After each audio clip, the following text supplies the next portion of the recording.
Así que estamos en Segunda de Reyes, capítulo 1, versículo 1. Dice, después de la muerte de Acab, se rebeló Moab contra Israel, y Ocosías cayó por la ventana de una sala de la casa que tenía en Samaria. Fíjense que aquí pasa tres, ya que estamos hablando de desgracia y enfermedades, aquí la palabra Segunda de Reyes empieza con tres cosas que sucedieron. No, la primera, la muerte de Acab. La segunda, la rebelión de Moab, que era un reino que tributaba a Israel, y el accidente de Ocosías, que se cayó de una ventana y quedó gravemente enfermo. ¿Ya? Sucedieron esas tres cosas y primero yo quisiera analizar esto desde la perspectiva de lo que ya hemos leído. Y si ustedes se acuerdan, en el capítulo 21, el rey Acab llega triste a su casa, ya que quería la viña de Nabot. Y Nabot le dijo que esa era una herencia de sus padres, y el rey se va triste a la casa y su esposa Jezabel le dice, ¿qué te preocupas? Y en resumen mata al dueño de la viña, y el rey es el depositario de todos esos juicios cuando suceden estas cosas, y sin pagar un peso y sin ningún esfuerzo, la villa de Nabot pasó a manos de Acab, con el gentil auspicio de su mujer Jezabel. Entonces, viene un juicio contra Acab, y en el versículo 29 del capítulo 21 dice así, voy a empezar a leer desde el versículo 25. Dice que a la verdad ninguno fue como Acab, se refiere a los reyes, que se vendió para hacer lo malo ante los ojos de Jehová, porque Jezabel, su mujer, lo incitaba. Él fue en gran manera abominable, caminando en pos de los ídolos, conforme a todo lo que hicieron los amorreos, a los cuales lanzó Jehová de delante de los hijos de Israel. Y sucedió que cuando Acab oyó estas palabras, rasgó sus vestidos y puso cilicio sobre su carne, y ayunó, y durmió en cilicio, y anduvo humillado. Entonces vino palabra de Jehová a Elías Tisbita diciendo, ¿no has visto cómo Acab se ha humillado delante de mí? Pues por cuanto se ha humillado delante de mí, no traeré el mal en sus días. En los días de su hijo traeré el mal sobre la tierra. Pues este versículo nos da luz respecto a lo que estamos leyendo, ¿no? Porque ahora sí viene el juicio sobre el hijo de Acab, Ocosías. Y antes de seguir compartiendo esto, quisiera que me acompañaran en una oración. Padre, todas las cosas te pertenecen a ti, y tú las has dado a tu Hijo, en quien hemos encontrado salvación y vida. Te damos gracias por ello, y te damos gracias, Señor, porque al unirnos a tu Hijo, inseparablemente, tú nos has abierto el entendimiento para conocer las Escrituras, para saber de tu hablar, Señor, en la antigüedad, y para constatar que ese hablar en el Nuevo Testamento no se contradice, sino solamente se complementa, porque tú hablaste todo en la persona de tu Hijo. Permítenos hoy ver tu hablar en el pasado, para que podamos ver que siempre, siempre, siempre tú has hablado de tu Hijo. Glorifica, Padre, el nombre de tu Hijo, para que tu Hijo a través de la Iglesia te glorifique a ti. Permite, Señor, que la Iglesia en este tiempo te glorifique, sirviéndote, Señor, alabándote, Señor, manifestándose a favor tuyo, para gloria de tu nombre. Señor, somos asediados.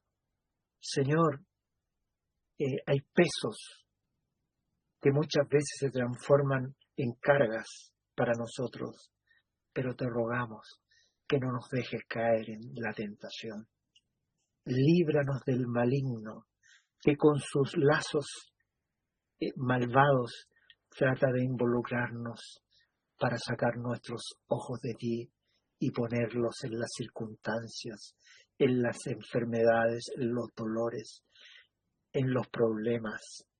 Señor, los problemas siempre existirán y mientras estemos en este cuerpo frágil, también habrá enfermedades, pero te rogamos que nuestros ojos no dejen de estar fijos en nuestro Salvador, para gloria de tu nombre.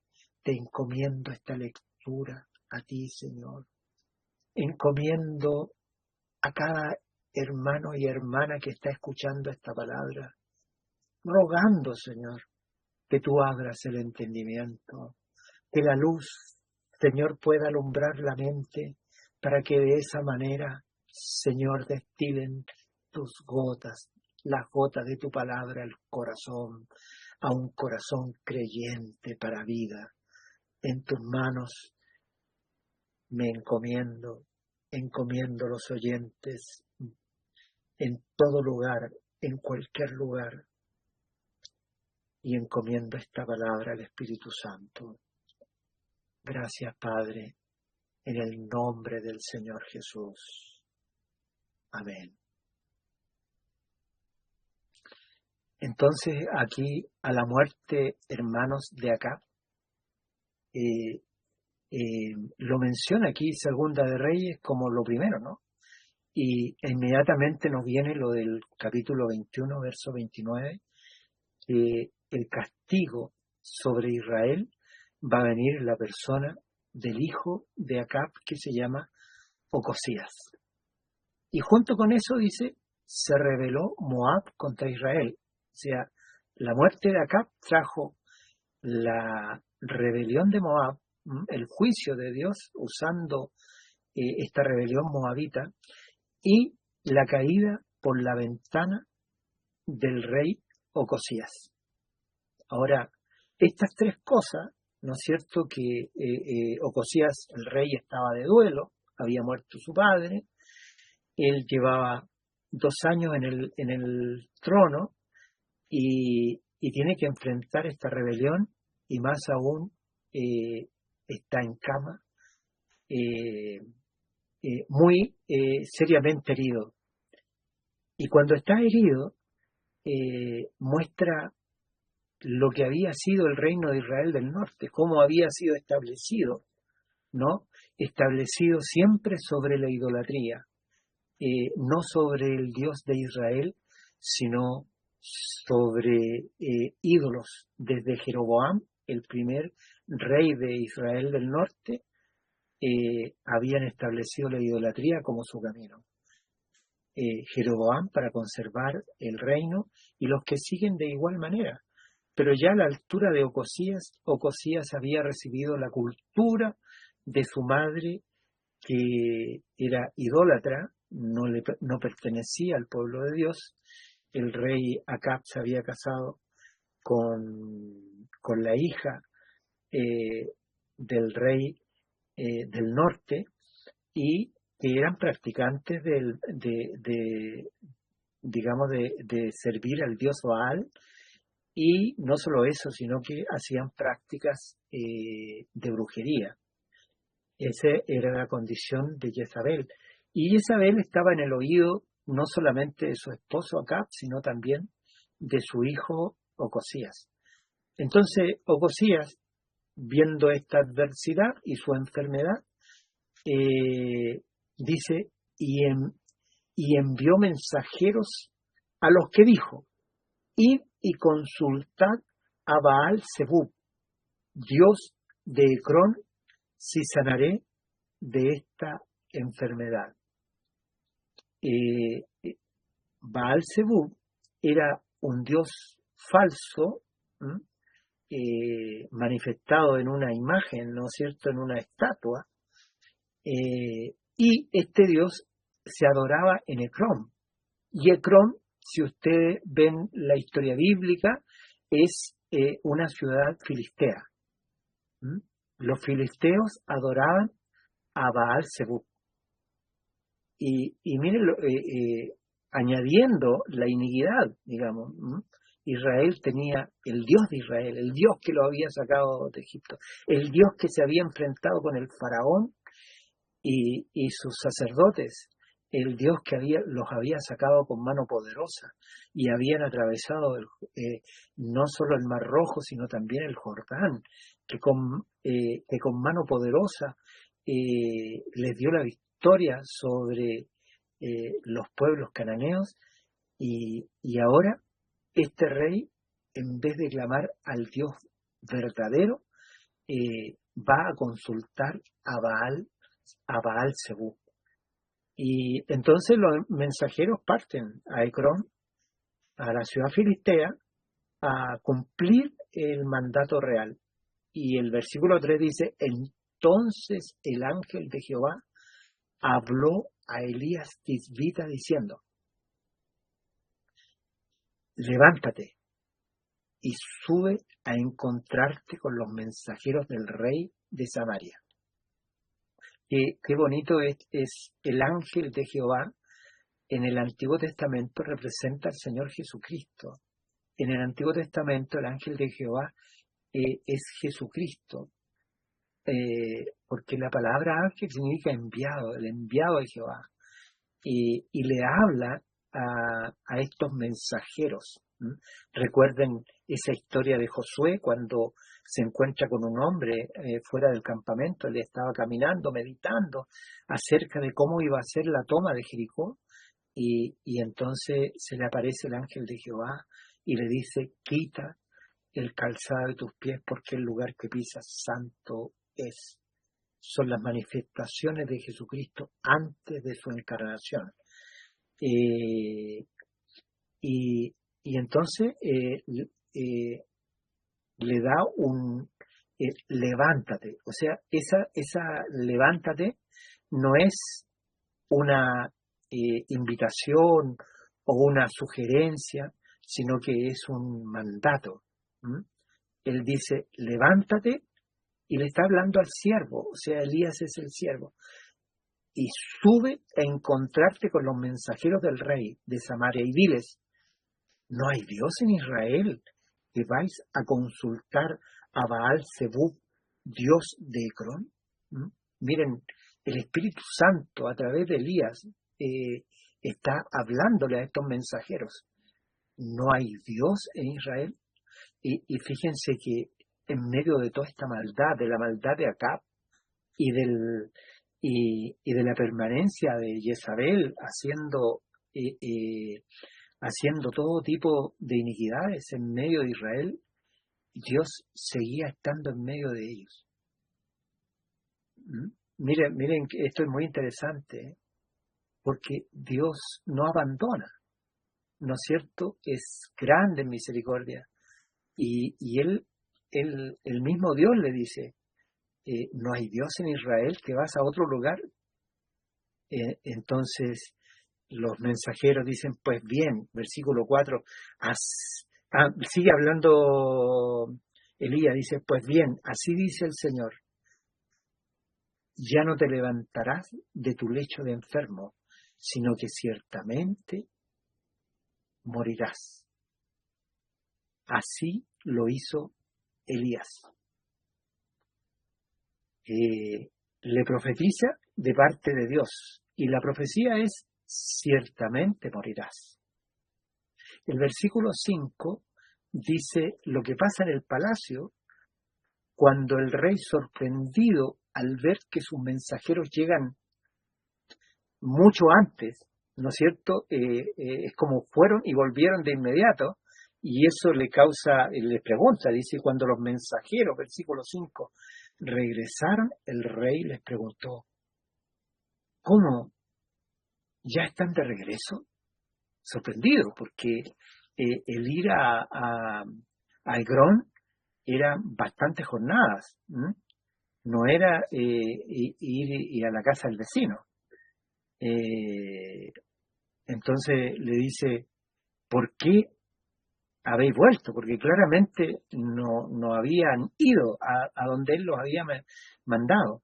Ellos le respondieron, encontramos a un varón que nos dijo, id y volveos al rey que os envió y decidle, así ha dicho Jehová, ¿no hay Dios en Israel que tú envías a consultar a Baal Zebub, Dios de Ecrón? Por tanto, del lecho en que estás, no te levantarás, de cierto morirás. Entonces él les dijo, ¿cómo era aquel varón que encontrasteis y os dijo tales palabras? El rey quería reconocer a aquel que había hablado palabras que no le favorecían, ¿no? Y ellos, los mensajeros, contestan, llevaba puesto un manto de piel y tenía un cinturón de cuero atado a la cintura. Contestaron ellos, dice el rey, era Elías el Tisbita, exclamó el rey.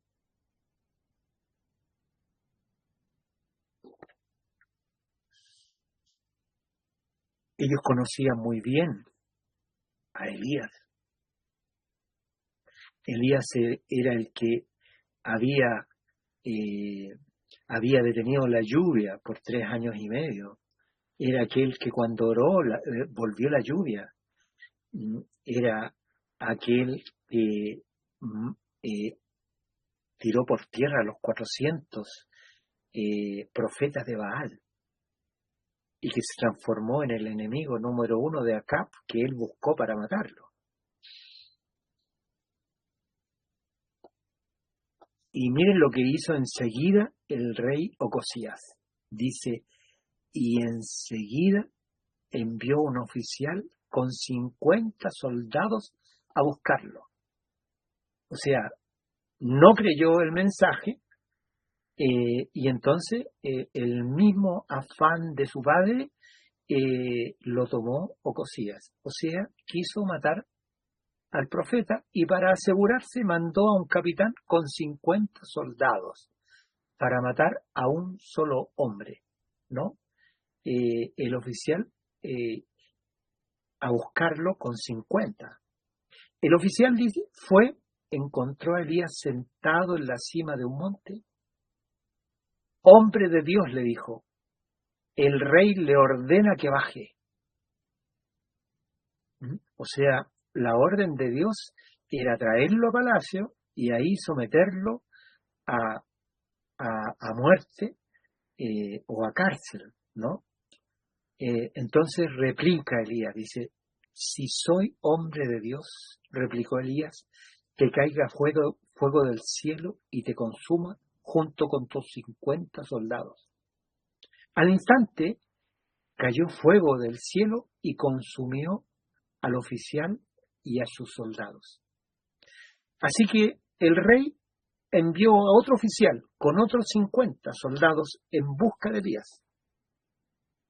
Hombre de Dios, le dijo, el rey le ordena que baje inmediatamente.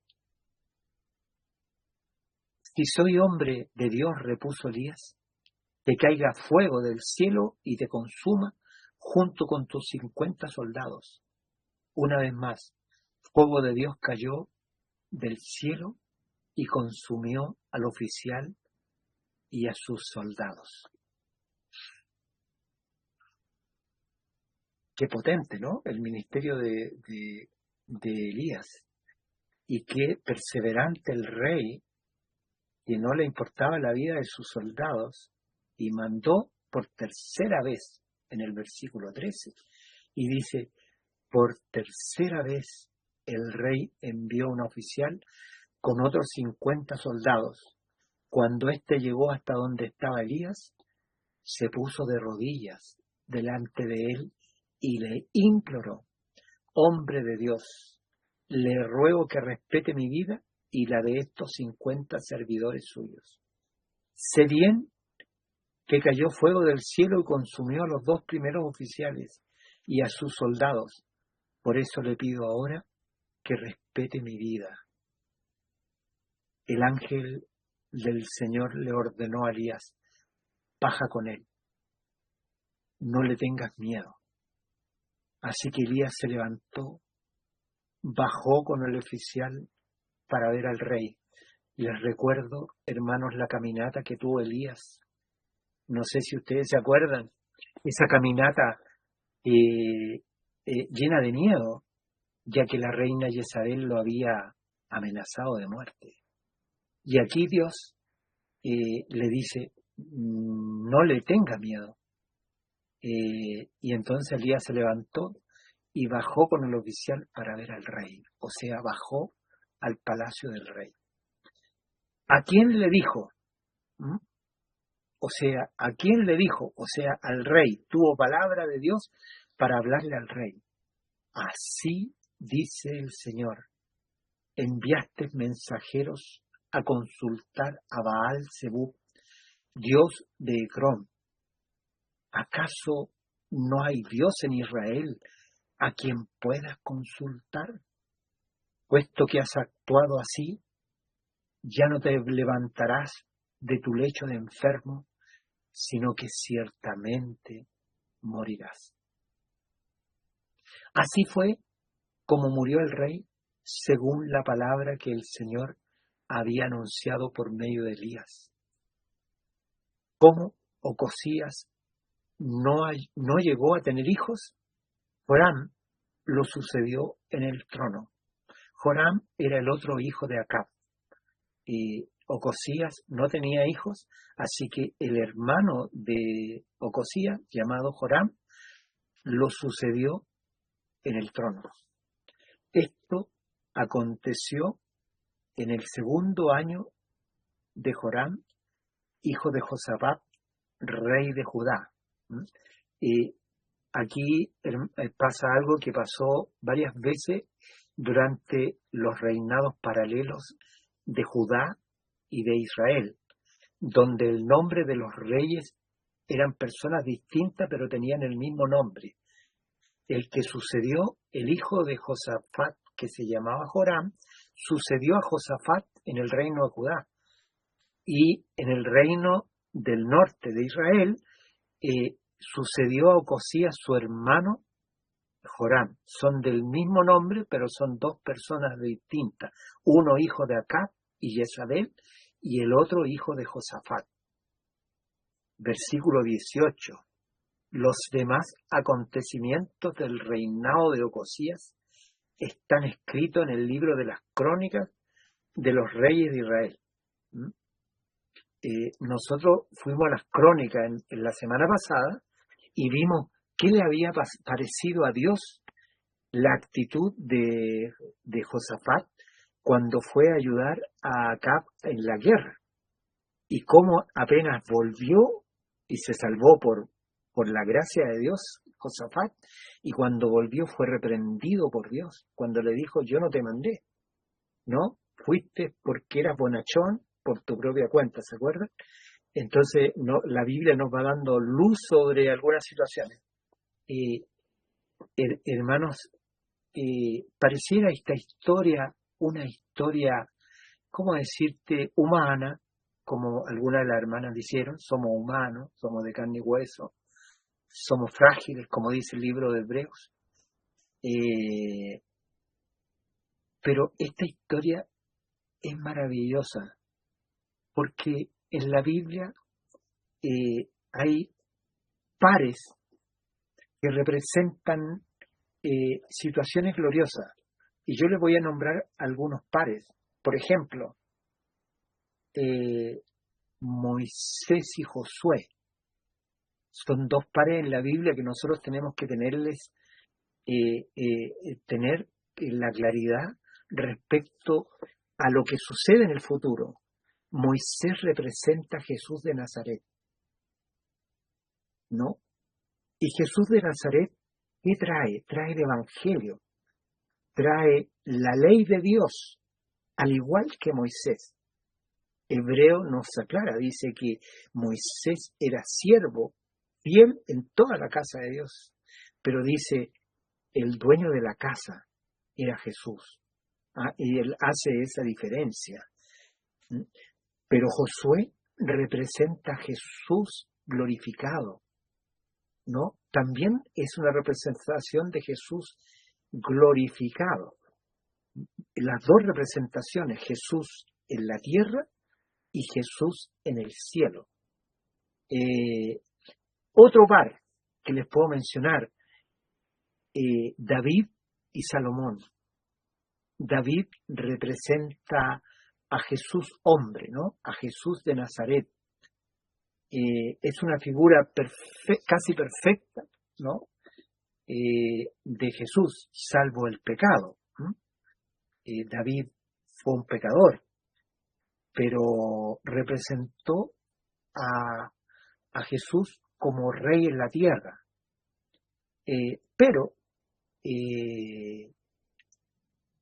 Pero su hijo Salomón representa a Jesús glorificado, a Jesús en el cielo. Su reino representa el reino eterno del Señor Jesucristo. Y aquí, hermano, en esta historia, porque aquí termina, esta es la última labor que hace Elías. Nosotros veníamos viendo a Elías desde que mató a los profetas de Baal. Empezamos a ver a Elías haciendo milagros, luego enfrentando a Acab, deteniendo la lluvia, con diversos milagros, profetizando. Pero aquí, en este pasaje, vemos los últimos estentores de su ministerio. Y en el capítulo siguiente, en este capítulo, en el capítulo que nosotros acabamos, en el capítulo de Primera de Reyes,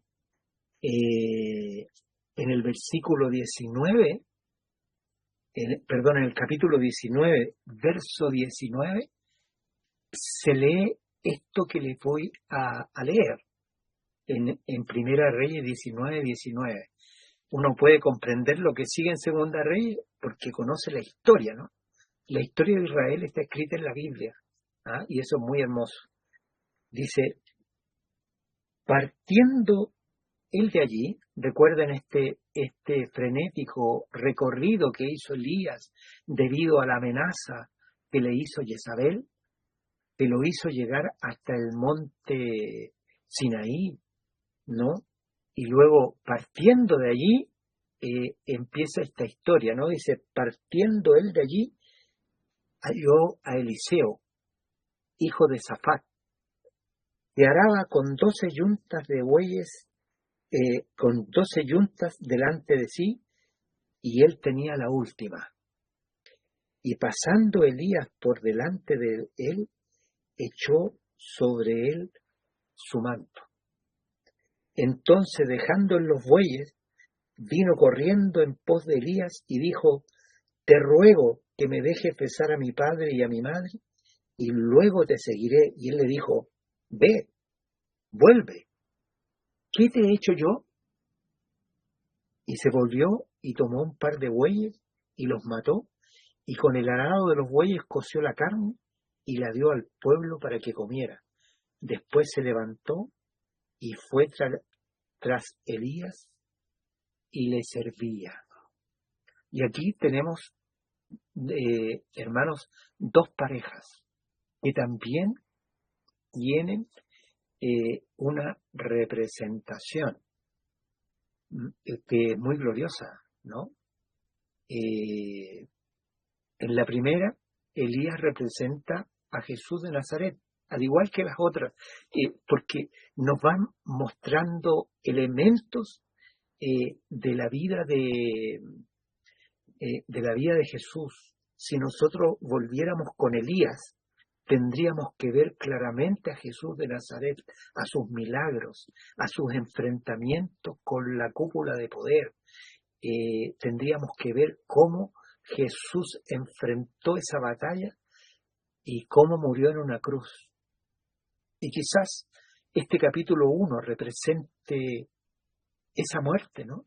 Esa muerte de Jesús en el Calvario, donde venció a las huestes del enemigo y estuvo 3 días bajo tierra. Aquí termina el ministerio de Elías y empieza el ministerio de Jesús glorificado, o lo puedo llamar con otro nombre, el ministerio del Espíritu Santo. Cuando ustedes leen el Evangelio de Juan, ustedes van a encontrar que Jesús es el que habla del ministerio del Espíritu Santo. Y él atribuye a ese ministerio lo que él tiene, o sea, lo que él hace, lo hace en el poder del Espíritu Santo. De hecho, cuando empieza su ministerio, él sale del desierto, dice la Escritura, entró al desierto guiado por el Espíritu Santo, pero cuando sale después de haber sido tentado por el diablo, sale en el poder del Espíritu Santo. Bueno, aquí hago un pequeño paréntesis. Qué importantes son las pruebas, porque muchas veces el Señor permite que entremos en ellas, pero Él quiere que salgamos victoriosos en el poder del Espíritu Santo. Que no nos rindamos ante ella, sino sepamos que Dios está por nosotros. Y que cuando Jesús salió del desierto, después de haber entrado a un mundo donde no tenía dónde recostar su cabeza, donde Israel, que era, se suponía, el lugar donde él iba a ser recibido, no fue recibido, no tuvo dónde recostar su cabeza, pero tenía que suceder eso para que apareciera el ministerio del Espíritu Santo. En el capítulo 15, capítulo 16 de San Juan, el Señor anuncia el ministerio del Espíritu Santo. Y entonces cuando ustedes veamos nosotros el siguiente capítulo, nos queda claro cómo es el ministerio del Espíritu Santo y cómo ese ministerio empieza a funcionar después que Elías es sacado de la tierra sin ver muerte en un carro de fuego, mostrando la manera en que Jesús fue levantado de la tierra y llegó al cielo a sentarse en los cielos, y en la tierra lo reemplazó el Espíritu Santo, o sea, la acción del Espíritu Santo que trae a Jesús a nuestros corazones y nos permite vivir la vida cristiana en virtud de la fuerza poderosa del Espíritu Santo actuando dentro de la vida del creyente. Entonces, dejo esto, ¿no? Esta pareja preciosa, Elías, Jesús de Nazaret, en medio de la iniquidad de Israel del norte. Ahora yo quiero hacer un paralelo. Cuando uno lee las acciones de Acab y de Jezabel, realmente es la maldad encarnada, ¿no? Y cuando Jesús vuelve a Israel, pero ahora ya no a Samaria, ya no al reino del norte, porque el reino del norte hacía cientos de años que había desaparecido a causa de esto mismo, de la maldad. Él llega a Judá, él llega a Jerusalén, pero lo mismo que pasaba en el reinado de Acab y Jezabel está pasando en el tiempo de Jesús en Israel. El corazón está cerrado, la idolatría toma vestidos sagrados, ya no es al Baal que se sirve, pero sí se sirve a Mamón, se sirve al imperio, se sirve a otros dioses, pero disfrazados de Biblia y de Escritura. ¿Mm? Y Jesús llega en la misma situación que le tocó, hermanos, a Elías. Y Jesús tiene que enfrentarse a los adoradores de Baal, ¿no? A los que no sirven al Dios vivo, que tienen apariencia de piedad, pero la niegan con sus obras. Cuando Jesús parte de este mundo, y les quiero mostrar cómo partió Jesús, y quisiera hacer la comparación porque vamos a leer el segundo capítulo, donde termina el ministerio de Elías, de la misma manera que terminó el ministerio de Jesús de Nazaret. El ministerio de Jesús de Nazaret termina, hermanos, en el Monte de los Olivos, cuando es levantado del cielo y desaparece de la vista de los discípulos. De la misma manera, hermanos, Elías desaparece de la vista de su discípulo Eliseo, a la vista de él, pero él ve a un carro de fuego, y al grito de Eliseo, Padre mío, carro de Israel. Son palabras muy hermosas y a veces misteriosas, hermanos. Les está diciendo qué preciosa es la palabra de Dios y que toda ella es inspirada, que toda ella es una profecía, que toda ella no solamente nos habla a través de las profecías, sino nos habla a través de los personajes. Y sigo en el versículo 1, dice, esto es lo que sucedió cuando Yahvé arrebató a Elías en la tempestad hacia el cielo. Elías y Eliseo partieron de Gilgal. Voy a leerlo en la versión Reina Valera porque esta es la versión de la Biblia de Jerusalén, que no todos la tienen, y dice así, aconteció que cuando quiso Jehová alzar a Elías en un torbellino al cielo, Elías venía con Eliseo de Gilgal. Y aquí nos manifiesta la intención de Dios. ¿Cuál es la intención de Dios? Es arrebatar a Elías al cielo, vivo. ¿Se acuerdan?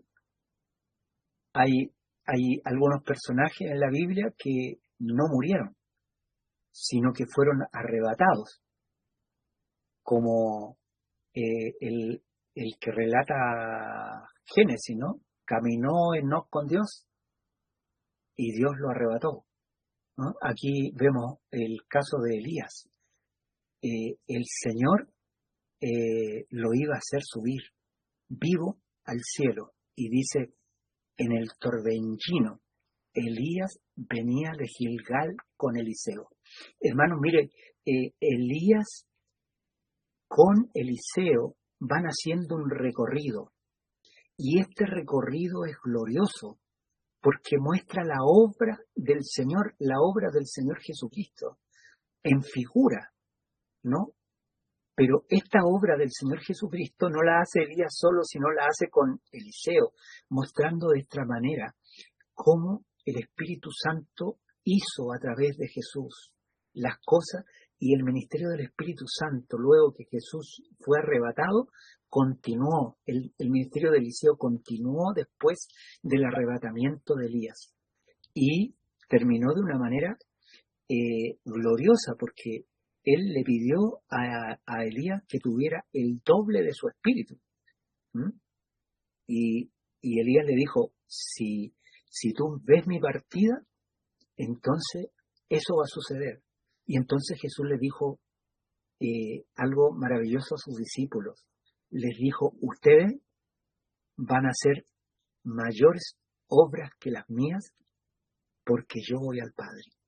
El día que el Señor se levantó, el ministerio del Espíritu Santo sobre los creyentes fue el doble de lo de Jesús.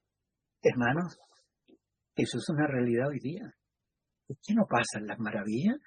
Es porque hay tanto entretenimiento en esta tierra y a veces nuestros ojos no están puestos donde tienen que estar. Pero el espíritu está dispuesto. La carne es débil. ¿Cuánto nos necesita el Señor para hacer mayores obras que las que hizo?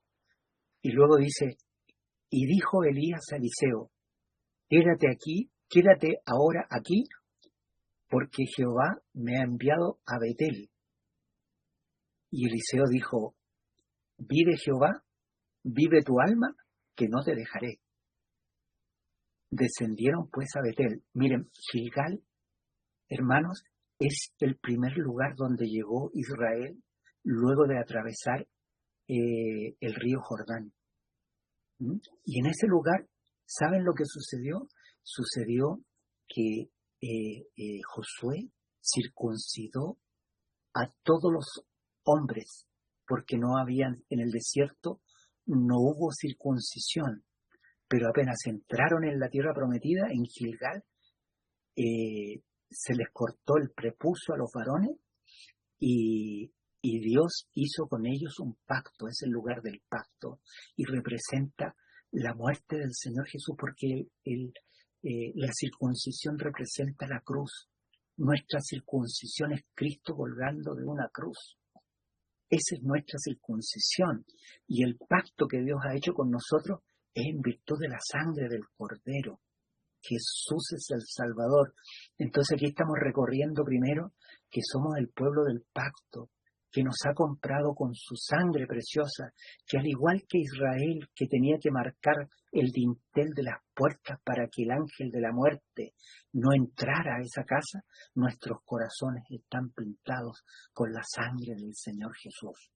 Eso es Gilgal, es el lugar del pacto. Miren el recorrido que le lleva, y como el Espíritu Santo nos va recordando, esto tiene que estar presente en nuestra vida. Nosotros hemos hecho un pacto, Dios ha hecho un pacto con nosotros sobre algo que no puede cambiar, la sangre del Señor Jesús. No es si mañana te va a aportar, no es que el Señor te diga, si hubiera sabido cómo eras tú, no te hubiera llamado. No, el Señor sabía cómo éramos nosotros cuando nos llamó, ¿no? Y hizo un pacto con nosotros en virtud de su amor solamente. Y gracias al Señor. Y entonces Elías como incita a Eliseo que lo deje ahí, que lo deje solo, ¿no? Y no, Eliseo dice, yo no te dejaré. Así fue como el Espíritu Santo estuvo acompañando a Jesús hasta el último, y no solo eso, hubieron humanos que lo siguieron hasta el fin, ¿no? Y miren lo que sigue. Betel, llegan a Betel.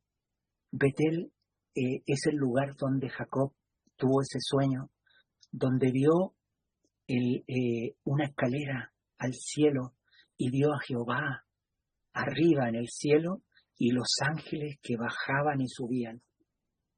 El Señor Jesús recuerda eso y lo relata en el capítulo 1 del Evangelio de Juan, pero con una diferencia. Hermanos, el Evangelio de Juan relata lo que Jesús dijo cuando Natanael estaba hablando con Natanael, y él dice lo siguiente, dice que vio la misma escalera, él relata la misma escalera, ángeles subían y bajaban, pero ahora Jehová ya no estaba en los cielos, sino estaba en la tierra. Había dejado su trono de gloria y estaba en Israel. Esa es la diferencia con el sueño. Así que es glorioso ese pasaje, ¿no? Betel es la casa de Dios, es la iglesia donde el Señor está en medio. donde se conoce al Dios vivo, donde se camina con Él. Y sigue el paseo, versículo 3. Y saliendo a Eliseo, los hijos de los profetas que estaban en Betel le dijeron: ¿sabes que Jehová te quitará hoy a tu señor de sobre ti? Y mire lo que dice Eliseo. Y él dijo: sí, yo lo sé, callad. O sea, Eliseo no quería soltar a Elías porque sabía que el Señor lo iba a arrebatar. Los discípulos querían estar con su amado hasta el final. Ahí estaban en el monte.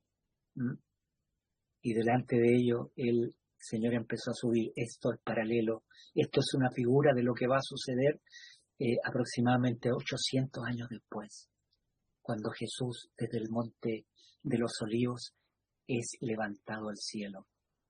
Y Elías, versículo 4, le volvió a decir: Eliseo, quédate aquí, porque Jehová me ha enviado a Jericó. Y él dijo: vive Jehová, vive tu alma, que no te dejaré. Y vinieron pues a Jericó. Jericó significa la ciudad de las palmeras. Hermanos, es como el lugar donde hay agua, ¿no es cierto? Las palmeras necesitan mucha agua, sus raíces buscan el agua, ¿no? Es como un oasis. Así es la vida del creyente cuando está unida a Dios. Es como un oasis. Jericó representa la vida abundante que viene de parte de Dios en virtud de su sacrificio y en virtud de estar en la casa de Dios. Me viene a la mente esa canción que nosotros cantamos, que viene de un salmo. Como el olivo verde yo estoy en la casa de Dios. Como la palmera, que el viento la hace su hoja caer al suelo, pero nunca se quiebra. Las raíces de la palmera son tan fuertes, hermano. Y tiene hacia todos lados. Todos los árboles, además yo he visto en el sur árboles gigantescos caer por la acción del viento. Todo tipo de árboles. Pero las palmeras no caen, hermanos. El Señor nos puso en un lugar seguro, en virtud de su obra. Y luego dice, estamos en el versículo 4, Elías le responde, Eliseo le repitió: tan cierto como el Señor y tú viven, te juro que no te dejaré solo. Así que fueron juntos a Jericó.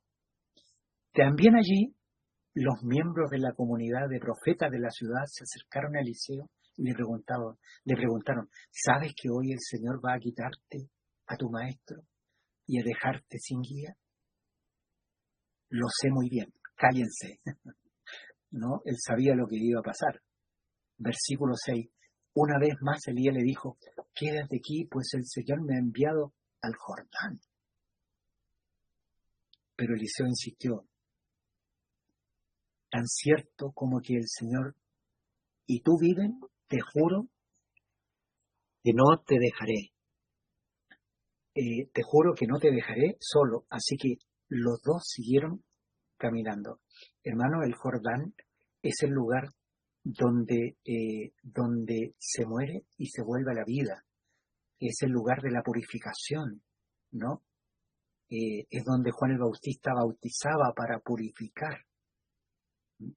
La obra de Cristo no solamente nos ha limpiado con su sangre y ha hecho un pacto con nosotros, sino que también nos ha puesto en la casa de Dios, también nos ha dado paz, una paz que el mundo no da, pero también nos ha purificado. Eso representa el Jordán. Y se detuvieron junto al río Jordán, versículo 7, 50 miembros de la comunidad de profetas fueron también hasta ese lugar, pero se mantuvieron a cierta distancia frente a ellos. O sea, los 50, allí Yo creo que se den cuenta que estos 50 como representan a los 50 que en el capítulo anterior, pero aquí son los 50 profetas que están observando, están mirando lo que está sucediendo. Elías tomó su manto, todo esto con la atenta visión de los 50 profetas que estaban mirándolo a ellos. Dice, Elías tomó su manto y enrollándolo golpeó el agua. El río se partió en dos, de modo que ambos lo cruzaron en seco.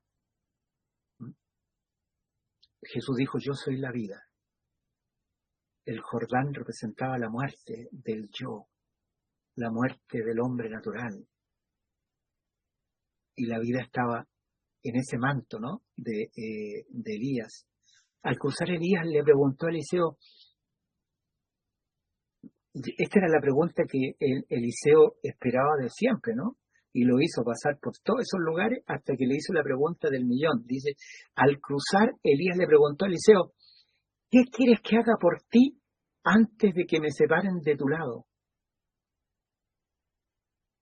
Te pido que sea yo, me cambié de versión, voy a ir a la versión Reina Valera. Dice, cuando habían pasado, Elías dijo a Eliseo, pide lo que quieras que haga por ti, antes que yo sea quitado de ti.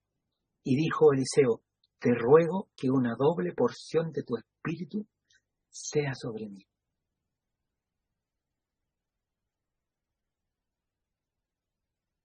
Hermanos, sobre la iglesia hay una doble porción de la que tuvo Jesucristo. Oh, hermanos. Y Él quiere que andemos en esa doble porción. Pero esa doble porción tiene un costo. Y el costo es perder la vida. El que perdiere la vida, la hallará. Él le dijo, cosa difícil, versículo 10, cosa difícil has pedido. Si me vieres cuando fuere quitado de ti, te será hecho así. Mas si no, no. O sea, Eliseo lo sabía desde un principio, que él le dijo, no te dejaré. ¿No? Él le sugirió, Elías le sugirió, quédate aquí. Pero él sabía cuál era su objetivo. Él quería tener el doble de la unción que tenía Elías. Y aconteció que yendo ellos hablando, he aquí un carro de fuego con caballo de fuego apartó a los dos y Elías subió al cielo en un torbellino.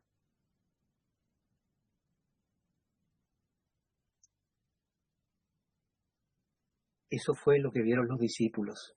Jesús estaba hablando aún con ellos cuando de pronto el Señor Jesús empezó a elevarse. En medio de la conversación, Jesús empezó a elevarse, tal como sucedió. Eliseo aquí también representa a los discípulos. Eliseo era discípulo de Elías. Los apóstoles eran discípulos de Jesús y ellos vieron cómo el Señor era arrebatado en un carro de fuego, ¿no? Él se fue levantando, tal como Elías. Y el versículo 12 dice, viéndolo Eliseo clamaba. Mire lo que decía. Oh, hermanos, miren lo que decía. Padre mío, carro de Israel y su gente de a caballo. Y nunca más le vio. Y tomando sus vestidos, los rompió en dos partes. Hermanos queridos, fue impactante lo que vio Eliseo. Pero él tenía sus ojos puestos en Elías. Él no habló del carro de fuego. Él no habló del torbellino. Él clamó a su maestro. Dice, Padre mío, Padre mío. Y cuando en capítulos posteriores ustedes van a encontrar el tiempo en que Eliseo va a morir. Y el rey de Israel está en la cama donde Eliseo va a morir. ¿Y saben lo que dice el rey de Israel? Lo mismo. Padre mío, carro de Israel y su gente de a caballo. O sea, hermanos, Los profetas eran los padres de Israel y eran la fuerza de Israel. O sea, cuando dice carro, se refiere a carro de guerra. Cuando el carro de Israel, o sea, él está reconociendo lo que fue el ministerio de Elías. Fue el ministerio que apadrinó a Israel, lo condujo, ¿cómo decir? Lo corrigió, lo retó, le mostró el camino. ¿Ah? Fue un padre para Israel. Y también carro, o sea, carro de guerra. O sea, la fuerza que tenía Israel estaba centrada en sus profetas. Y cuando Eliseo iba a morir, el rey de Israel reconoce lo mismo: Padre mío, carro de Israel y su gente de a caballo.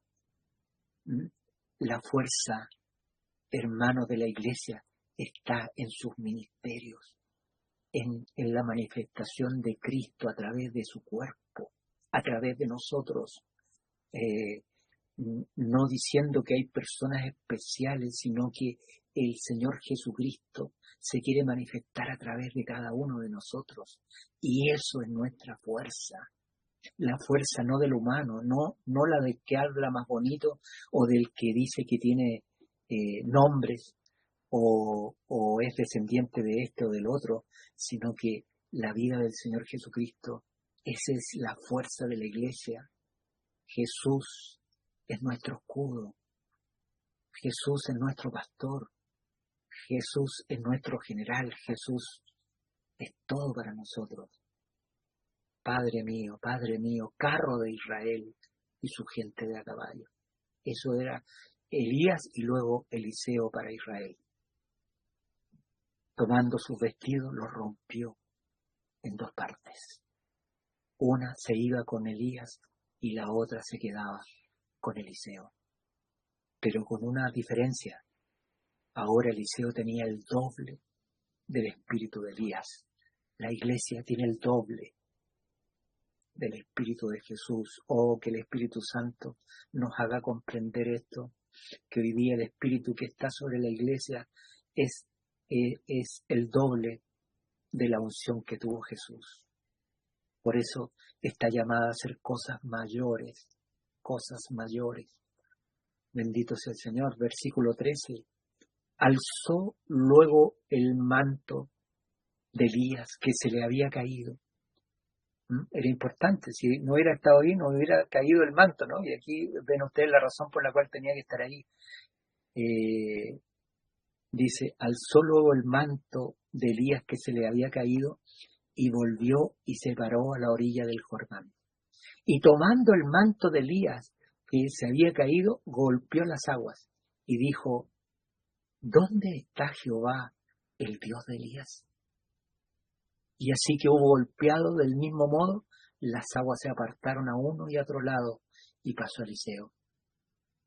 ¿Dónde estaba Jehová, el Dios de Elías? Ahora estaba con Eliseo. Ahora era el Dios de Eliseo y iban a seguir los milagros en Israel a través del profeta. Versículo 15 dice, viéndole los hijos de los profetas que estaban en Jericó, al otro lado, dijeron, el espíritu de Elías reposó sobre Eliseo. Y vinieron a recibirle y se postraron delante de él. El día de Pentecostés, hermanos, este es una figura del día de Pentecostés, cuando 120 hombres y mujeres recibieron el Espíritu Santo. Recibieron el poder del Espíritu Santo para ser testigos de Jesús, para hacer el doble de las maravillas que hizo Jesús. Y aquellos que recibieron el Espíritu Santo en Pentecostés miraron a Jesús y lo miraron como su Señor, como su Rey. El Espíritu Santo no venía a glorificarse a sí mismo, sino que venía a glorificar a Jesús, que ahora estaba sentado en el cielo. Y que el Espíritu Santo venía para que la iglesia diera testimonio de él. Y dijeron, he aquí, versículo 16, he aquí hay con tus siervos 50 varones fuertes. Vayan ahora y busquen a tu Señor. Quizás lo ha levantado el Espíritu de Jehová y lo ha echado en algún monte o en algún valle. Y él le dijo, no enviáis. ¿Se dan cuenta ustedes cómo es de incrédulo el hombre? Se lo había llevado el carro de fuego, pero ellos dijeron, no sea que lo tomó y luego lo soltó un poquito más allá, y entonces enviaron a 50 para buscarlo, para buscar a Elías, ¿dónde habrá caído? Y Eliseo desde el principio le dijo, no envíe a nadie, porque Elías está en el cielo. Mas ellos le importunaron, hasta que avergonzándose dijo, enviad. Entonces ellos enviaron 50 hombres, los cuales lo buscaron 3 días, mas no lo hallaron. Buscaron a Jesús en la tumba. ¿Por qué buscáis en la tumba al que ha resucitado? Buscaron, ya Jesús no estaba en la tumba fría, hermanos. Había vencido a la muerte, al pecado. La tumba estaba vacía y no lo hallaron.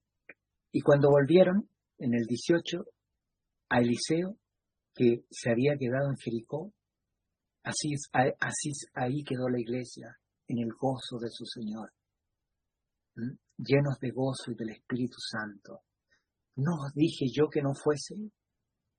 Y los hombres de la ciudad dijeron a Eliseo, he aquí el lugar donde está colocada esta ciudad es bueno, como mi Señor ve, mas las aguas son malas y la tierra es estéril.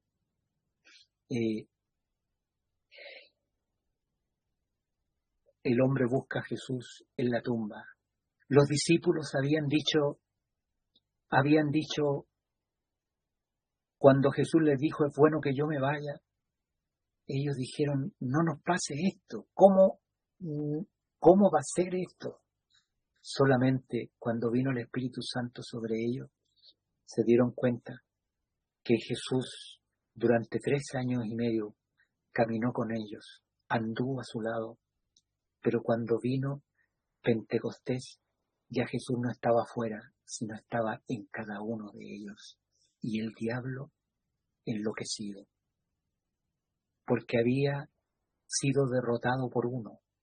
Jesús lo había derrotado y ahora habían 120 que tenían a Jesús y andaban con Jesús y Jesús andaba en ellos. Cristo en nosotros, la esperanza de gloria. Bendito es el Señor. El versículo 19 dice, los hombres de la ciudad dijeron a Eliseo, he aquí el lugar en donde está colocada esta ciudad es bueno, como mi Señor ve, mas las aguas son malas y la tierra es estéril. Esta era la condición del mundo sin Cristo, estéril, aguas amargas. Las civilizaciones antiguas todas estaban asentadas alrededor de ríos, y aquí en esta ciudad las aguas eran amargas. No se podía regar con ellas, ni menos tomar. Y aparece la iglesia, hermanos. Las aguas amargas representan el pecado, la vida sin Dios, los gentiles que no tienen Dios ni esperanza, Israel que no ha creído en el Mesías. Y entonces dice el versículo 20, entonces él dijo, traedme una vasija nueva y poned en ella sal, y se la trajeron. Y saliendo él a los manantiales de las aguas, echó dentro la sal y dijo, así ha dicho Jehová, yo sané estas aguas, y no habrá más en ellas muerte ni enfermedad. Hermanos queridos, esa sal es la obra del Señor a través de Jesucristo, quien murió en la cruz para quitar el pecado del mundo y los apóstoles tuvieron una misión: ir por todo el mundo y predicar el Evangelio, o sea, echar la sal. La palabra de los apóstoles fue sal, hermanos, que mejoró las aguas. El que creyere y fuere bautizado será salvo. En medio de un mundo sin Dios, en medio del vacío, apareció Jesús y apareció su obra. Y aquellos que recibieron el Espíritu Santo dieron testimonio de este Jesús que fue crucificado. Y este mensaje trajo vida, sanó, es sanador, saca de la tumba. El mensaje del Evangelio hace estéril la tumba. Ha vencido al pecado, al diablo, a la tumba, al mundo. Después dice, subió de allí a Betel. Y subiendo por el camino salieron unos muchachos de la ciudad que se burlaban de él diciendo, calvo, sube, calvo, sube. De ahí nosotros, sacamos por conclusión de que el profeta era como alguno de nosotros, le faltaba pelo, ¿no? En algo teníamos que parecernos. Y sube calvo, y él se volvió para verlos y los vio y los maldijo en el nombre de Yahvé. Y usted dirá, nosotros que somos del nuevo pacto y del Señor, ¿cómo vamos a estar maldiciendo? Pero mire lo que dice la palabra. Dice, el que creyere y fuere bautizado será salvo, mas el que no creyere será condenado. Eso es maldición. ¿Se fijan? El que no creyere ya está bajo maldición. No es que va a ser maldición, ya está bajo maldición, está bajo muerte. Aquel que se opone al Evangelio. Aquí vemos a Eliseo, ¿no? Y los están ofendiendo a él, pero manifiesta, la oposición al pueblo del Señor. ¿Cómo se va manifestando el enemigo? Oponiéndose y mintiendo respecto al pueblo del Señor, y el Señor ya dijo, el que no creyere ya ha sido condenado. Y él se volvió para verlos. Versículo 24. Y él se volvió para verlos, los vio y los maldijo en el nombre de Yahvé. Y salieron del bosque 2 osas que despedazaron a 42 de aquellos muchachos. Miren, 42 de aquellos muchachos. Y el número 42 en la Biblia es significativo. Yo no sé si les va a sonar lo que les voy a contar. Cuando Israel iba caminando en el desierto, ¿cuántas veces puso y levantó el campamento? 42 veces. Hermanos, 42 veces Israel puso el campamento y lo levantó. ¿Y qué significa estos 42? En estos 42 lugares Dios probó a Israel. Le permitió a Satanás que los tocara. Y aquí estos 42 muchachos representan, hermanos, aquellos que no van a creer, que van a ser opositores del Señor, que ya han sido maldecidos. El que no creyere, más el que no creyere, perecerá. ¿Qué pasó con los 42? Murieron. El que creyere y fuera bautizado será salvo, mas el que no creyere será condenado. Y la condena es a muerte y muerte eterna. Esto es lo que en figura representan estos 42 muchachos. Es la oposición a través de las edades, hermanos, al Evangelio, a la palabra del Señor. Y dice versículo 25, de allí fue al monte Carmelo y desde allí volvió a Samaria. O sea, el Evangelio es predicado en el lugar donde no se recibe a Dios, donde los gobernantes son enemigos del Señor, y en medio de ello se predica el Evangelio y Dios levanta un pueblo de Dios para sí. Amén, hermano.